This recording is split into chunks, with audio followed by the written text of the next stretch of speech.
이 대통령의 SNS 메시지 정치와 관련해서 외교적 논란이 야기된 사안도 짚어보겠습니다.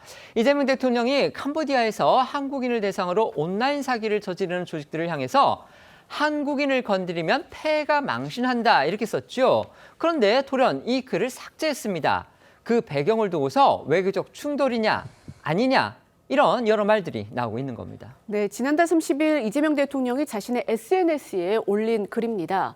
캄보디아의 중국 범죄 조직도 이제는 한국 경찰의 단속이 두려워 한국인 조직원을 모집하지 않는다라는 취지의 기사 소개와 함께 한국인을 건들면 폐가 망신, 빈말 같습니까?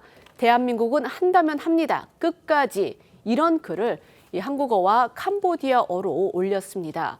이후 이 대통령의 글이 캄보디아 언론 등을 통해 전해지면서 현지에서는 한국 대통령이 캄보디아 전체를 범죄 집단 소굴로 낙인 찍었다라는 등의 불만이 터져 나왔다고 합니다.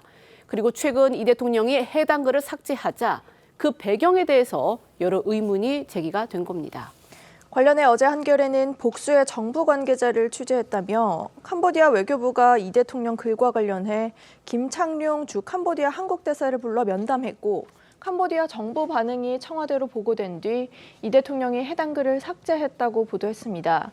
그러니까 이재명 대통령이 캄보디아 정부 항의를 받고 나서야 글을 내렸던 건데요. 한겨레는 캄보디아 정부가 김 대사에게 이 대통령이 왜 캄보디아어로 이런 글을 올렸냐라고 물으며 파멸할 것 등 강경한 표현을 쓴 데 대한 외교적 불만을 표명했다고도 전했고요. 조선일보는 당시 김 대사가 이재명 대통령이 범죄 집단의 정상 차원에서 강력한 경고 메시지를 주려고 했고 이를 효과적으로 전달하기 위한 방법으로 크메르어를 쓴 것 같다고 설명한 걸로 전해졌다고 보도했습니다. 이런 보도들이 나오고 난 뒤 외교부가 즉각 반박했습니다. 이 대통령이 메시지를 삭제한 건 캄보디아의 항의 때문이 아니다. 본인의 전략적인 판단이었고 또 캄보디아 정부가 김창룡 우리 대사를 부른 것도 공식 항의인 초치가 아니었다는 겁니다. 그렇습니다. 외교부는 이 대통령의 글 삭제가 외교적 압박에 따른 조치가 아니라 이 범죄 근절 의지가 충분히 전달되고 또 홍보 목적이 달성된 상황에서 이뤄진 전략적 판단이라고 했습니다. 또 김창룡 대사가 캄보디아 외교부에 공식적으로 초치된 건 아니라고도 강조했는데요. 어제 강의정 청와대 대변인의 설명 들어보시죠. 캄보디아를 겨냥한 말씀을 좀 하셨는데 요거 게시글이 좀 삭제된 것으로 확인이 되거든요. 요거 배경이 있을까요? 네, 충분히 홍보가 됐다고 판단하셔서 삭제한 걸로 짐작이 됩니다.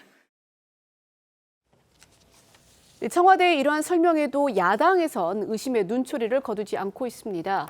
오늘 안철수 의원은 대통령이 개인 SNS를 이용해 정책을 언급을 하고 또 삭제를 하는 것이 대통령 기록물법 위반에 해당한다는 주장도 했습니다.